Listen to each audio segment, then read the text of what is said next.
속에서 주님을 더욱 의뢰하기 원하여 새벽을 깨우러 나오신 우리 대한가족들을 주님의 이름으로 환영하고 축복합니다. 살아계신 하나님, 참 감사합니다.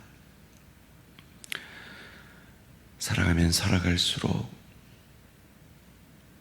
우리 주님을 더욱 사랑한다는 고백밖에는 주님 앞에 내어드릴 것 없는 부족한 죄인임을 고백합니다. 주님을 더욱 사랑합니다. 날 구원하신 나 같은 죄인 살리신 주님을 더욱 사랑합니다. 그 주님의 사랑 때문에 오늘도 이 하루를 주님의 영광을 위해 그 주님을 더욱 의지하기 위해 이 폭우가 내리는 이 새벽에 주님 앞에 나와 기도하는 이 귀한 기도의 용사들, 하늘 문 열어 복에 복을 더하사 그 주님을 향한 그 사랑의 지경을 넓혀 주시고 주의 손으로 도우사 환난에서 벗어나 근심이 없도록 복 내려 주시옵소서.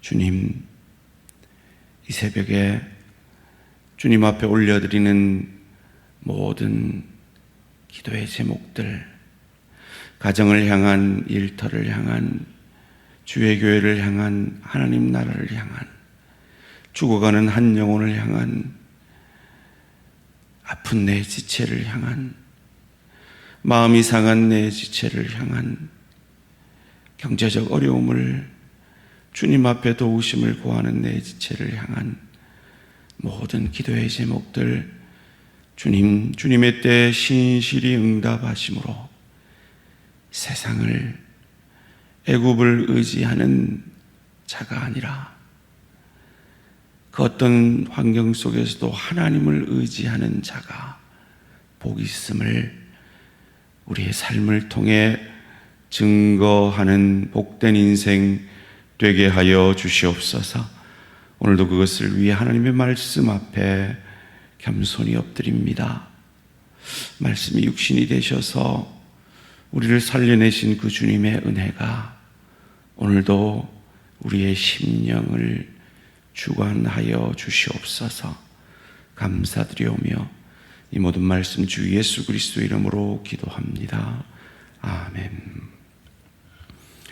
오늘 우리 주신 하나님 말씀 이사야 29장 1절에서 14절까지 말씀입니다. 이사야 29장 1절에서 14절까지 말씀 한 절씩 교독하실 때 살아계신 하나님의 음성을 들으시기 바랍니다.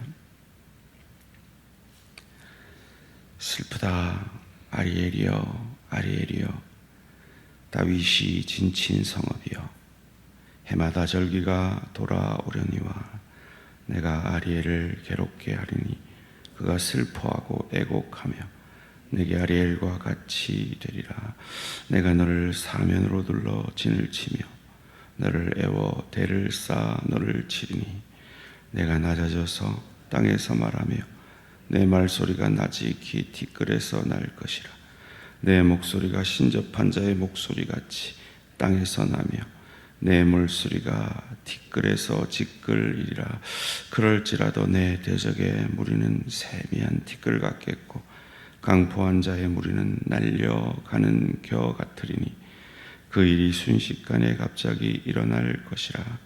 만군의 여호와께서 우레와 지진과 큰 소리와 해오리 바람과 폭풍과 맹렬한 불꽃으로 그들을 징벌하실 것인즉 아리엘을 치는 열방의 무리 곧 아리엘과 그 요새를 쳐서 그를 공고하게 하는 모든 자는 꿈같이 밤의 환상같이 되리니 줄인 자가 꿈에 먹을지라도 깨면 그 속은 여전히 비고 목마른 자가 꿈에 마셨을지라도 깨면 공비하며 그 속에서 갈증이 있는 것 같이 시온산을 치는 열방의 무리가 그와 같으리라. 너희는 놀라고 놀라라. 너희는 맹인이 되고 맹인이 되라. 그들의 취함이 포도주로 말미암음이 아니며 그들의 비틀거림이 독주로 말미암음이 아니니라. 대저 여호와께서 깊이 잠들게 하는 영을 너희에게 부어주사 너희의 눈을 감기셨음이니 그가 선지자들과 너희의 지도자인 선견자들을 덮으셨음이라. 그러므로 모든 계시가 너희에게는 동안책의 말처럼 되었으니 그것을 글 아는 자에게 주며 이르기를 그대에게 청하노니 이를 읽으라 하면 그가 대답하기를 그것이 봉해졌으니 나는 못 읽겠노라 할 것이요. 또 그 책을 글 모르는 자에게 주며 이르기를 그대에게 청하노니 이를 읽으라 하면 그가 대답하기를 나는 그를 모른다 할 것이라. 주께서 이르시되 이 백성이 입으로는 나를 가까이하며 입술로는 나를 공경하나 그들의 마음은 내게서 멀리 떠났나니 그들이 나를 경외함은 사람의 계명으로 가르침을 받았을 뿐이라. 그러므로 내가 이 백성 중에 기이한 일 곧 기이하고 가장 기이한 일을 다시 행하리니 그들 중에서 지혜자의 지혜가 없어지고 명철자의 총명이 가려지리라. 아멘. 다시 가장 기이한 일을 행하시는 하나님, 다시 가장 기이한 일을 행하시는 하나님이라는 제목으로 잠시 말씀을 나누기 원합니다. 주님 다시 오실지 모른다는 큰 비가 내리는 이 화요일 새벽에 새벽을 깨우러 나오신 우리 대한가족들을 주님의 이름으로 축복합니다. 우리는 이미 복받은 자들입니다. 왜냐하면 우리를 향하여 하나님께서 가장 기이한 일을 다시 행하셨기 때문입니다. 그것이 무엇입니까?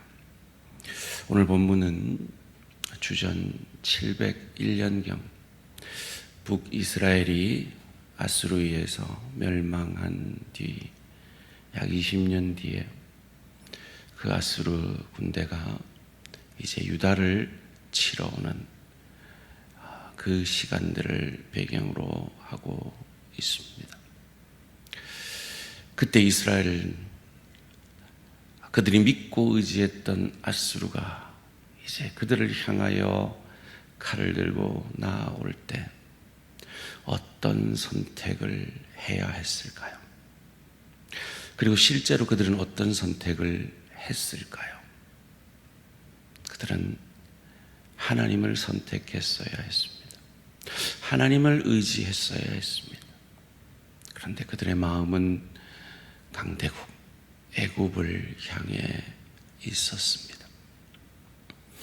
그런 유다를 향하여 이사야 선지는 하나님의 마음을 이렇게 전하고 있습니다. 오늘 본문 1절 말씀입니다. 슬프다 아리엘이여 아리엘이여 다윗이 진친 성읍이여 해마다 절기가 도려오려니와. 여기서 아리엘이라는 뜻은 예루살렘 성을 말합니다. 하나님의 사자, 하나님의 심장, 하나님의 암사자, 그리고 우르엘이라는 하나님의 성읍이라고 해석될 수 있는, 그러나 결국은 예루살렘 성을 지칭하는 말이죠. 예루살렘아 슬프다 고백합니다. 왜요?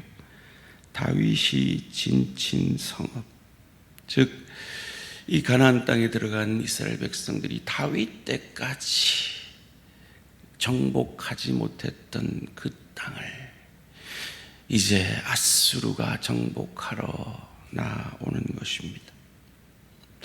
그들은 해마다 절기는 지켰습니다. 절기의 핵심은 무엇입니까? 오실 메시아가 이 나를 대신하여 죽어지는 이 짐승처럼 나를 대신하여 죽으심으로 나를 구원하실 것이라는 것입니다.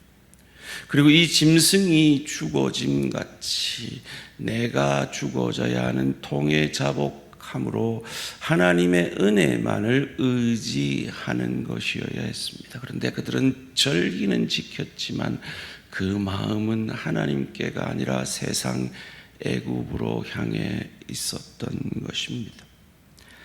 그래서 하나님이 어떤 일을 행하십니까? 2절 말씀입니다. 내가 아리엘을 괴롭게 하리니 그가 슬퍼하고 애곡하며 내게 아리엘과 같이 되리라. 이게 무슨 말인지 모르시겠죠.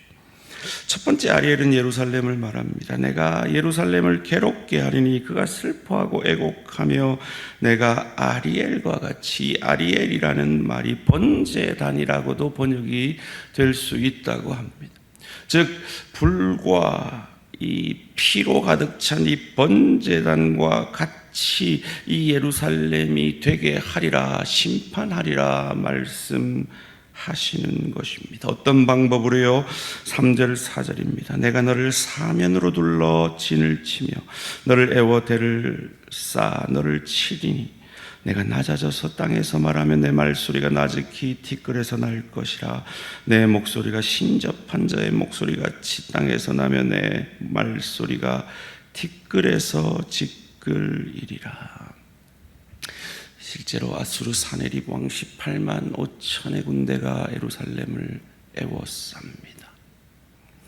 이제 멸망하게 된 것이죠. 왜 하나님이 이리 그들을 심판하십니까? 아수르 앞에서 그들이 의지해야 할 하나님이 아니라 애굽을 의지했기 때문입니다. 그들의 영적 눈이 감기어졌기 때문입니다. 9절 10절 말씀이 그것을 말합니다. 너희는 놀라고 놀라라. 너희는 맹인이 되고 맹인이 되라. 그들의 취함이 포도주로 말미암음이 아니며 그들의 비틀거림이 독주로 말미암음이 아니니라. 대저 여호와께서 깊이 잠들게 하는 영을 너희에게 부어주사 너희의 눈을 감기셨음이니 그가 선지자들과 너희의 지도자인 선견자들을 덮으셨음이라. 그래서 그들이 제사도 드리지 않았나요? 절기도 드리지 않았나요? 우리로 말하면 주일 성수 안 했나요? 11조 안 했나요? 아니요, 다 하고 있었습니다. 그럼에도 그들의 마음이, 그들의 중심이 세상을 향해 있었지, 애굽을 향해 있었지, 하나님을 향해 있지 않았음을 오늘 본문 13절이 이렇게 말합니다. 함께 읽겠습니다. 시작. 주께서 이르시되 이 백성이 입으로는 나를 가까이 하며 입술로는 나를 공경하나 그들의 마음은 내게서 멀리 떠났나니 그들이 나를 경외함은 사람의 계명으로 가르침을 받았을 뿐이라. 이 말씀을 나를 위한 말씀으로, 내 중심의 말씀으로만 해석하고 그 위기의 순간에 그래, 하나님이 우리가 애굽을 의지함으로 이 문제를 해결하게 하실 거야 라고 말하며 그들의 중심이 하나님을 의지하지 아니하고 세상 애굽을 더 의지했던 것입니다. 그런 이 유다 백성들의 모습과 오늘 위기 가운데 우리의 모습은 결코 별 다를 것이 없지 않을까요? 그런 유다를 향하여, 그런 우리를 향하여 하나님은 놀라운 긍휼을 행하십니다. 5절에서 8절까지 말씀입니다. 그럴지라도 내 대적의 무리는 아수르는 세미한 티끌 같겠고 강포한 자의 무리는 날려가는 겨 같으리니 그 일이 순식간에 갑자기 일어날 것이라. 만군의 여호와께서 우레와 지진과 큰 소리와 회오리 바람과 폭풍과 맹렬한 불꽃으로 그들을 징벌하실 것인즉 이스라엘을 치는 열방의 무리 곧 아리엘과 그 요새를 쳐서 그를 공고하게 하는 모든 자는 꿈같이 밤에 환상같이 이르리니 줄인 자가 꿈에 먹을지라도 깨면 그 속은 여전히 비고 목마른 자가 꿈에 마셨을지라도 깨면 공비하며 그 속에 갈증이 있는 것 같이 시온산을 치는 열방의 무리가 그와 같으리라. 18만 5천의 사내립의 군대가 예루살렘을 에워쌌습니다. 이건 금방 함락돼야 됩니다. 그런데 함락되지 않는 겁니다. 그리고 어느 날 밤에 하나님의 사자가 그 진에 들어가 그 무리들을 몰살하십니다. 히스기야가, 애굽을 의지하던 히스기야가 옷을 찢으며 하나님 앞에 회개 자복하며 기도했을 때 이 기이한 일을 하나님이 그들 가운데 행하신 것입니다. 소원합니다. 오늘 세상 애굽이 아니라 하나님을 의지하기 위해 이 새벽을 깨우러 나오신 우리 대한가족들에게 이 기이한 일이 그 기도를 통해 일어나시기를 주님의 이름으로 축원합니다. 그보다 더 기이한 일이 무엇입니까? 14절 말씀 함께 읽겠습니다. 시작. 그러므로 내가 이 백성 중에 기이한 일, 곧 기이하고 가장 기이한 일을 다시 행하리니 그들 중에서 지혜자의 지혜가 없어지고 명철자의 총명이 가려지리라. 지혜자의 지혜는 무엇이었을까요? 명철자의 총명은 무엇이었을까요? 하나님이 주신 이 율법을 지킴으로 그들이 하나님의 백성이 되고 하나님께 복을 받는 것 아니었을까요? 그런데 하나님의 방법은 그보다 더 지혜로웠습니다. 너무너무 기이했습니다. 하나님이 하나님의 백성들을 구원하시는 방법은 사내립 군대를 몰살시키신 그보다 더 기이한, 가장 기이한 일을 다시 행하셨습니다. 그 일이 무엇입니까? 하나님의 아들 예수를, 자기 아들을, 하나님이신 그분을, 무한이신 그분을 유한으로 인간이 되게 하시고 창조자이신 그분을 피조물이 되게 하셔서 이 유대 백성들과 다를 바 없이 짐승 같은 이기적인 삶을 사는 우리의 밥이 되어주시기 위해 짐승의 밥통에 누이시고 그 죄 없는 하나님이신 예수 그리스도가 십자가에서 거룩한 씨가 되어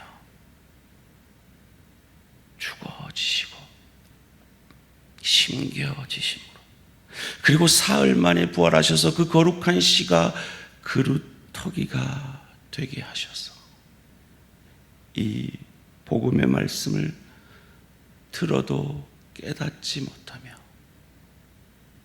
보아도 알지 못하는 우리 가운데 성령을 선물로 주셔서 그 그리스도가 내게 알게 되어지고 깨달아지게 되어지고 믿게 되어진 이 가장 귀한 일을 내게 행하셨습니다. 그러기에 우리는 그분을 의지해서 오늘 이 아침에 기도하는 것입니다.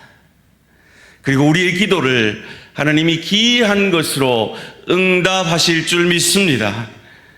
이 기이한 일이 우리에게 이루어졌는데 우리는 이 기이한 일이 이루어지지 않은 자처럼 혹 여전히 애굽만을 의지하고 있지는 않습니까? 우리가 하나님을 의지하며 우리 안에 이 놀라운 구원의 일, 기이한 일이 이루어졌음을 고백하며 증거하는 것이 우리가 날마다 부활의 날에 하나님을 예배하는 주일 성수입니다. 그건 우리가 잘 하죠. 또 하나의 우리의 믿음의 고백은 우리 안에 가장 기이한 일이 이루어졌음을 고백하는 것은 우리의 물질의 주인인 주님을 고백하며 10의 1을 바치는 것입니다. 그것도 잘 합니다. 그런데 우리를 그 고귀하신 핏값으로 사셔서 주님의 것이 되게 하셨는데 그 주인님이라면 내 삶의 이 상황 속에서 어떻게 하실까? 예수님이라면 어떻게 하실까? WWJD What would Jesus do? 내 주인님이라면 어떻게 하실까라는 그 질문 앞에 서는 그리스도인들은 참 찾아보기 힘든 시대를 살아가고 있는 이때 그 질문 앞에 서시려고 이 새벽을 깨워 나오셨으니 우리가 소원하는 그 모든 소원의 기도 앞에 주인님, 날 구원하신 주님, 주님이시라면 내 이 상황 속에서 어떻게 하시겠습니까? 이 질문 하나님 앞에 드리심으로 내가 가장 기이한 일을 경험한 나를 향하여 다시 가장 기이한 일을 행하신 그 하나님의 소유인 것을 증거하는 저와 우리 모든 성도님들 되시기를 주님의 이름으로 축원합니다. 살아계신 하나님, 우리는 주님의 것입니다. 주님의 거룩하신 핏값으로 나를 사셨기에, 구속하셨기에, 속량하셨기에 내 모든 것은 주님의 것입니다. 내 모든 시간의 주인인 것을 주일 성수로 고백하듯 내 모든 물질의 주인이 주님인 것을 10의 1로 고백하듯 이 한 주간, 아니 오늘 하루 시간 순간순간마다 내 마음에 불평이 들고 원망이 들고 짜증이 나고 감사가 사라질 때마다 내게 가장 귀한 일을 다시 행하신 그 주인이신 주님이라면 어떻게 하실까? 그 질문 앞에 주님의 마음으로 세상의 소금과 빛 되는 우리 모든 대한가족들 되게 하여 주시옵소서. 감사드리오며 이 모든 말씀 주 예수 그리스도 이름으로 기도합니다. 아멘. 하늘에 계신 우리 아버지여, 이름이 거룩히 여김을 받으시오며 나라가 임하시오며 뜻이 하늘에서 이루어진 것 같이 땅에서도 이루어지이다. 오늘 우리에게 일용할 양식을 주시옵고 우리가 우리에게 죄 지은 자를 사하여 준 것 같이 우리 죄를 사하여 주시옵고 우리를 시험에 들게 하지 마시옵고 다만 악에서 구하시옵소서. 나라와 권세와 영광이 아버지께 영원히 있사옵나이다. 아멘. 오늘은 전주대양교회 우원하 선교사님을 위한 기도 제목입니다. 철저한 감시와 통제 속에서 교회 활동들이 잘 이루어질 수 있도록 온 성도의 주일 성수가 회복되고 하나님 중심 신앙이 뿌리 내리도록 영적 어둠에 갇혀 있는 진강 지역에 복음의 역사가 일어나도록 감시 속에 교회 활동이 잘 이루어지도록 주일 성수가 회복되도록 진강 지역의 복음의 역사가 계속될 수 있도록 전주대양교회 우은하 선교사님을 위해 기도해 주시기 바랍니다. 오늘 하루도 승리하시기 바랍니다.